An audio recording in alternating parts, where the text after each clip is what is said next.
नमस्कार, मैं doctor Ved Prakash कहानीमाला channel में आप सभी का हार्दिक स्वागत करता हूं। आज मैं आपके लिए लेकर आया हूं कथा सम्राट मुंशी प्रेमचंद की सर्वाधिक लोकप्रिय कहानी कफन। झोंपड़ी के द्वार पर बाप और बेटा दोनों एक बुझे हुए अलाव के सामने चुपचाप बैठे हुए हैं और अंदर बेटे की जवान बीवी बुधिया परसवा वेदना में पछाड़ खा रही थी। रह रहकर उसके मुंह से ऐसी दिल हिला देने वाली आवाज निकलती थी कि दोनों कलेजा थाम लेते थे। जाड़ों की रात थी, प्रकृति सन्नाटे में डूबी हुई थी, सारा गांव अंधकार में लय हो गया था। घीसू ने कहा, मालूम होता है बचेगी नहीं, सारा दिन दौड़ते हो गया, जा देख तो आ। माधव चिढ़कर बोला, मरना ही है तो जल्दी मर क्यों नहीं जाती, देखकर क्या करूं। तू बड़ा बेदर्द है बे, साल भर जिसके साथ सुख चैन से रहा उसी के साथ इतनी बेवफाई। तो मुझसे तो उसका तड़फना और हाथ पांव पटकना नहीं देखा जाता। चमारों का कुनबा था और सारे गांव में बदनाम। घीसू एक दिन काम करता तो 3 दिन आराम करता। माधव इतना कामचोर था कि आध घंटे काम करता तो आधे घंटे चिलम पीता, इसलिए उन्हें कहीं मजदूरी नहीं मिलती थी। घर में मुट्ठी भर भी अनाज मौजूद हो तो उनके लिए काम करने की कसम थी। जब 2-4 फांके हो जाते तो घीसू पेड़ पर चढ़कर लकड़ियां तोड़ लाता और माधव बाजार से बेचकर कुछ पैसे रहते तो इधर उधर मारे मारे फिरते। गांव में काम की कमी न थी। किसानों का गांव था, मेहनती आदमी के लिए 50 काम थे, मगर इन दोनों को उसी वक्त बुलाते जब 2 आदमियों से एक का काम पाकर भी संतोष कर लेने के सिवाय और कोई चारा न होता। अगर दोनों साधु होते तो उन्हें संतोष और धैर्य के लिए संयम और नियम की बिल्कुल जरूरत न होती। यह तो इनकी प्रकृति थी। विचित्र जीवन था इनका। घर में मिट्टी के 2-4 बर्तन के सिवाय कोई संपत्ति नहीं थी। फटे चिथड़ों से अपनी नग्नता को ढांके हुए जिए जाते थे। संसार की चिंताओं से मुक्त, कर्ज से लदे हुए। गालियां भी खाते, मार भी खाते, मगर कोई गम नहीं। दिन इतने कि वसूली की बिल्कुल आशा न रहने पर भी लोग इन्हें कुछ न कुछ कर्ज दे देते थे। मटर, आलू और फसल में दूसरों के खेतों से मटर या आलू उखाड़ लाते और भून भून कर खा लेते, या 10-5 ऊख उखाड़ लाते और रात को चूसते। घीसू ने इसी आकाश वृत्ति से 60 साल की उम्र काट दी और माधव भी सपूत बेटे की तरह बाप ही के पद चिन्हों पर चल रहा था, बल्कि उसका नाम और भी उजागर कर रहा था। इस वक्त भी दोनों अलाव के सामने बैठकर आलू भून रहे थे, जो कि किसी के खेत से खोद लाए थे। घीसू की स्त्री का तो बहुत दिन हुए देहांत हो गया था। माधव का विवाह पिछले साल ही हुआ था। जब से यह औरत आई थी उसने इस खानदान में व्यवस्था की नींव डाली थी और इन दोनों बेगैरतों का दोजख भरती रहती थी। जब से वह आई थी यह दोनों और भी आराम तलब हो गए थे, बल्कि कुछ अकड़ने भी लगे थे। कोई काम करने को बुलाता तो निर्व्याज भाव से दुगनी मजदूरी मांगते। वही औरत आज परसवा वेदना से मर रही थी और यह दोनों इस इंतजार में थे कि वह मर जाए तो आराम से सोएं। घीसू ने आलू निकालकर छीलते हुए कहा, जाकर देख तो क्या दशा है उसकी। चुड़ैल का फिसाद होगा और क्या, यहां तो ओझा भी 1 रुपया मांगता है। माधव को भय था कि वह कोठरी में गया तो घीसू आलुओं का बड़ा भाग साफ कर देगा। बोला, मुझे वहां जाते डर लगता है। डर किस बात का है, मैं तो यही हूं ना, तो तुम ही जाकर देख लो ना। मेरी औरत जब मरी थी तो मैं 3 दिन तक उसके पास से हिला तक नहीं, और फिर मुझसे लजाएगी कि नहीं। जिसका कभी मुंह नहीं देखा आज उसका ओढ़ा बदन देखूं, उसे तन की सुध भी तो न होगी। मुझे देख लेगी तो खुलकर हाथ पांव भी न पटक सकेगी। मैं सोचता हूं कोई बाल बच्चा हुआ तो क्या होगा। सौंठ, गुड़, तेल कुछ भी तो नहीं है घर में। अरे सब कुछ आ जाएगा, भगवान दे दें तो। जो लोग अभी तक पैसा नहीं दे रहे थे वे ही कल बुलाकर रुपए देंगे। मेरे 9 लड़के हुए, घर में कभी कुछ न था, मगर भगवान ने किसी न किसी तरह बेड़ा पार ही लगाया। जिस समाज में दिन रात मेहनत करने वालों की हालत उनकी हालत से कुछ बहुत अच्छी न थी, और किसानों के मुकाबले में वे लोग जो किसानों की दुर्बलताओं से लाभ उठाना जानते थे कहीं ज़्यादा संपन्न थे। वहाँ इस तरह की मनोवृत्ति का पैदा हो जाना कोई अचरज की बात न थी। हम तो कहेंगे घीसू किसानों से कहीं ज़्यादा विचारवान था और किसानों के विचार शून्य समूह में शामिल होने के बदले बैठकबाजों की कुत्सित मंडली में जा मिला था। हाँ, उसमें यह शक्ति न थी कि बैठकबाजों के नियम और नीति का पालन करता। इसलिए जहां उसकी मंडली के और लोग गांव के सरगना और मुखिया बने हुए थे, उस पर सारा गांव उंगली उठाता था। फिर भी उसे यह तस्कीन तो थी कि अगर वह फटेहाल है तो कम से कम उसे किसानों की सी जी तोड़ मेहनत तो नहीं करनी पड़ती और उसकी सरलता और निरीहता से दूसरे लोग बेजा फायदा तो नहीं उठाते। दोनों आलू निकाल निकाल कर जलते जलते खाने लगे। कल से कुछ नहीं खाया था, इतना सब्र न था कि ठंडा हो जाने दें। कई बार दोनों की जबानें जल गई। छिल जाने पर आलू का बाहरी हिस्सा जबान, हलक और तालू को जला देता था और उस अंगारे को मुंह में रखने से ज्यादा खैरियत इसी में थी कि वह अंदर पहुंच जाए। वहां उसे ठंडा करने के पर्याप्त साधन उनके पास उपलब्ध थे। दोनों जल्दी जल्दी निगल जाते। हालांकि इस कोशिश में उनकी आंखों से आंसू निकल आते। घीसू ने उस वक्त ठाकुर की बारात याद की जिसमें 20 साल पहले वह गया था। उस दावत में उसे जो तृप्ति मिली थी वह उसके जीवन में एक याद रखने लायक बात थी और आज भी उसकी याद ताजा थी। बोला वह भोज नहीं भूलता। तब से फिर उस तरह का खाना और भरपेट नहीं मिला। लड़की वालों ने सबको भरपेट पूड़ियां खिलाई। छोटे बड़े सबने पूड़ियां खाई और असली घी की चटनी, रायता, 3 तरह के सूखे साग, एक रस्सेदार तरकारी, दही, चटनी, मिठाई। अब क्या बताऊं कि उस भोज से क्या स्वाद मिला। कोई रोक टोक नहीं थी। कोई चीज चाहो मांगो, जितना चाहो खाओ। लोगों ने ऐसा खाया कि किसी से पानी न पिया गया। मगर परोसने वाले हैं कि पत्तल में गरम गरम गोल गोल सुवासित कचौड़ियां डाल देते हैं। मना करते हैं कि नहीं चाहिए, पत्तल पर हाथ रोके हुए हैं, मगर वे हैं कि दिए जाते हैं। और जब सबने मुंह धो लिया तो पान इलायची भी मिली, मगर मुझे पान लेने की कहाँ सुध थी। खड़ा हुआ न जाता था। चटपट जाकर अपने कंबल पर लेट गया। ऐसा दिल दरियाव था वह ठाकुर। माधव ने इन पदार्थों का मन ही मन में मजा लेते हुए कहा, अब हमें कोई ऐसे भोज नहीं खिलाता। अब कोई क्या खिलाएगा। वह जमाना दूसरा था। अब तो सबको किफायत सूझती है। शादी विवाह में मत खर्च करो, क्रियाक्रम में मत खर्च करो। पूछो गरीबों का माल बटोर बटोर कर कहाँ रखोगे। बटोरने में तो कमी नहीं है, हाँ खर्च करने में किफायत सूझती है। तुमने एक 20 पूरियां तो खाई होंगी। अरे 20 से ज्यादा खाई थी। मैं होता तो 50 खा जाता। 50 से कम तो मैंने भी न खाई होंगी। अच्छा पक्का था, तू तो मेरा आधा भी नहीं है।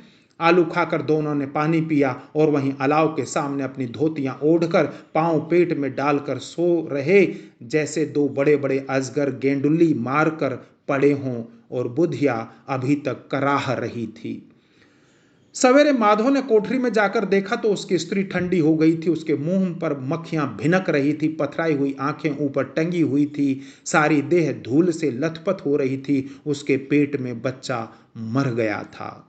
माधव भागा हुआ घीसू के पास आया। फिर दोनों जोर जोर से हाय हाय करने और छाती पीटने लगे। पड़ोस वालों को यह रोना धोना सुना तो दौड़े हुए आए और पुरानी मर्यादा के अनुसार इन अभागों को समझाने लगे, मगर ज्यादा रोने पीटने का अवसर न था। कफन की और लकड़ी की फिक्र करनी थी। घर में तो पैसा इस तरह गायब था जैसे चील के घोंसले में मांस।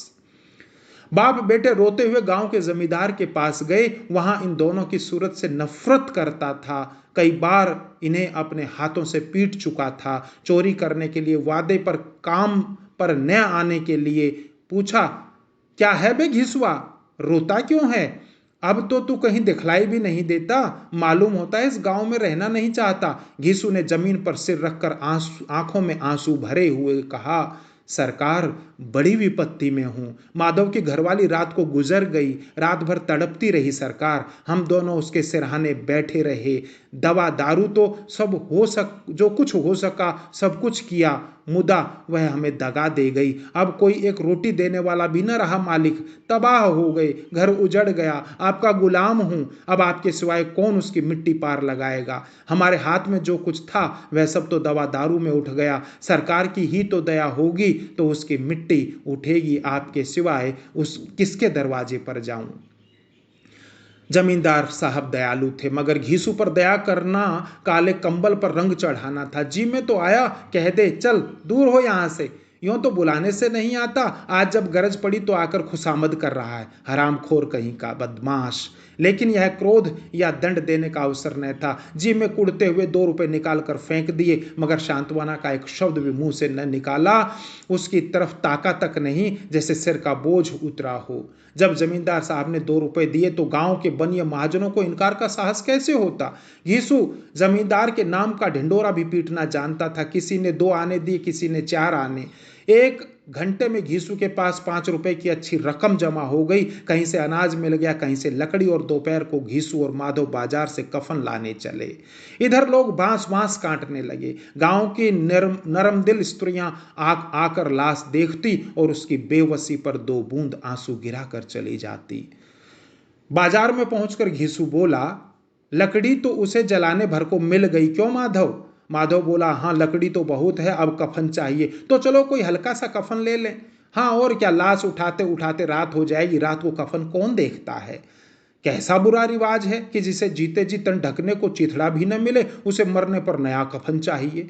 कफन लाश के साथ जल ही तो जाता है, और क्या रखा है। यही 5 रुपए पहले मिलते तो कुछ दवा दारू कर लेते। दोनों एक दूसरे के मन की बात ताड़ रहे थे। बाजार में इधर उधर घूमते रहे, कभी इस बजाज की दुकान पर गए, कभी उसकी दुकान पर। तरह तरह के कपड़े, रेशमी और सूती देखे, मगर कुछ जचा नहीं। यहाँ तक कि शाम हो गई। अब दोनों ने न जाने किस देवी प्रेरणा से एक मधुशाला के सामने जा पहुंचे और जैसे किसी पूर्व निश्चित व्यवस्था से अंदर चले गए। वहां जरा देर तक दोनों असमंजस में खड़े रहे। फिर घीसू ने गद्दी के सामने जाकर कहा, साहू जी एक बोतल हमें भी देना। उसके बाद कुछ चिखौना आया, तली हुई मछली आई और दोनों बरामदे में बैठकर शांतिपूर्वक पीने लगे।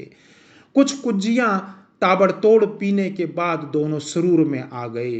घीसू बोला, कफन लगाने से क्या मिलता, आखिर जल ही तो जाता, कुछ बहू के साथ तो न जाता। माधव आसमान की तरफ देखकर बोला, मानो देवताओं को अपने निष्पापता का साक्षी बना रहा हो।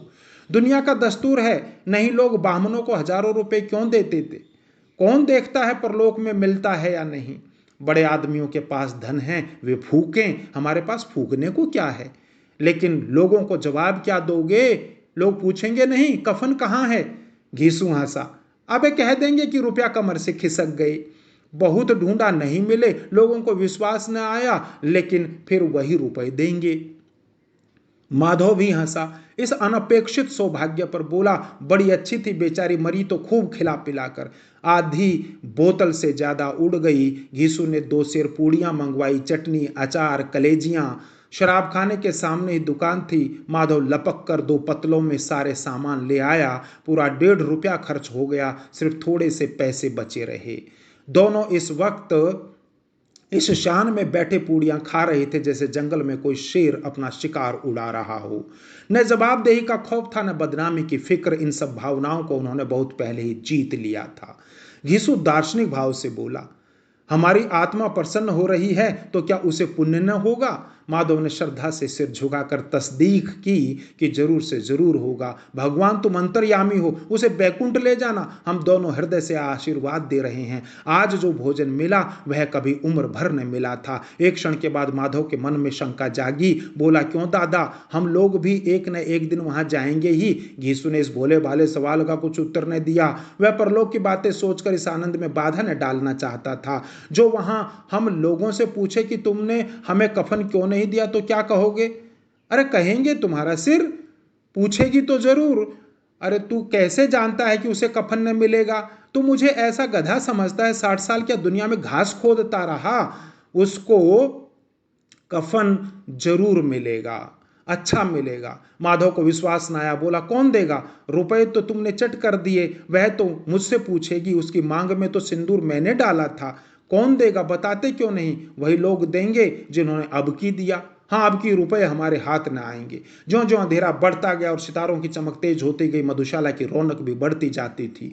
कोई गाता था, कोई डींग मारता था, कोई अपने संगी के गले लिपटता जाता था, कोई अपने दोस्त के मुंह में कुल्हड़ लगाए देता था। वहां के वातावरण में सुरूर था, हवा में नशा। कितने तो यहाँ आकर एक चुल्लू में मस्त हो जाते थे। शराब से ज्यादा यहाँ की हवा उन पर नशा करती थी। जीवन की बाधाएं यहाँ खींच लाती थी और कुछ देर के लिए भूल जाते थे कि वे जीते हैं या मरते, या न जीते हैं न मरते हैं। और ये दोनों बाप बेटा अब भी मजे ले लेकर चुस्कियां ले रहे थे। सबकी निगाहें इनकी ओर जमी हुई थी। दोनों कितने भाग्य के बली हैं, पूरी बोतल बीच में है। भरपेट खाकर माधव ने बची हुई पूड़ियों का पत्तल उठाकर एक भिखारी को दे दिया, जो खड़ा खड़ा इनकी भूखी आंखों से देख रहा था और देने के गौरव, आनंद और उल्लास का अपने जीवन में पहली बार अनुभव किया। घीसू ने कहा, ले जा, खूब खा और आशीर्वाद दे। जिसकी कमाई है वह तो मर गई, मगर तेरा आशीर्वाद उसे जरूर पहुंचेगा। रोए रोए से आशीर्वाद दो, बड़ी गाढ़ी कमाई के पैसे हैं। माधव ने फिर आसमान की तरफ देखकर कहा, वह बैकुंठ में जाएगी दादा, बैकुंठ की रानी बनेगी।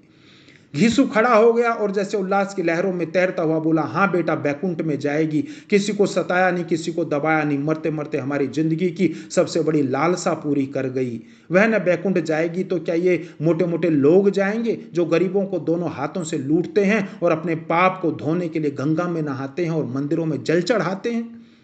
श्रद्धालुता का यह रंग तुरंत ही बदल गया। अस्थिरता नशे की खासियत है। दुख और निराशा का दौरा हुआ। माधव बोला, मगर दादा, बेचारी ने जिंदगी में बड़ा दुख भोगा, कितना दुख झेल कर मरी। वह आंखों पर हाथ रखकर रोने लगा, चीखे मार मार कर। घीसू ने समझाया, क्यों रोता है बेटा? खुश हो कि वह माया जाल से मुक्त हो गई, जंजाल से छूट गई। बड़ी भाग्यवान थी जो इतनी जल्द माया मोह के बंधन तोड़ दिए। और दोनों खड़े होकर गाने लगे, ठगनी क्यों नैना झमकावे ठगनी। पियकड़ों की आंखें उनकी ओर लगी हुई थी और यह दोनों अपने दिल में मस्त गाए जाते थे। फिर दोनों नाचने लगे, उछले भी, कूदे भी, गिरे भी, मटके भी, भाव भी बताए, अभिनय भी किए और आखिर नशे में मदमस्त होकर वहीं गिर पड़े। धन्यवाद। आशा करता हूं आपको यह कहानी पसंद आई होगी। आपका प्रोत्साहन और सुझाव हमारे लिए बहुमूल्य हैं। हमारे साथ जुड़े रहिए। आपके लाइक, कमेंट और सब्सक्राइब करने का हमें इंतज़ार रहेगा। नमस्कार।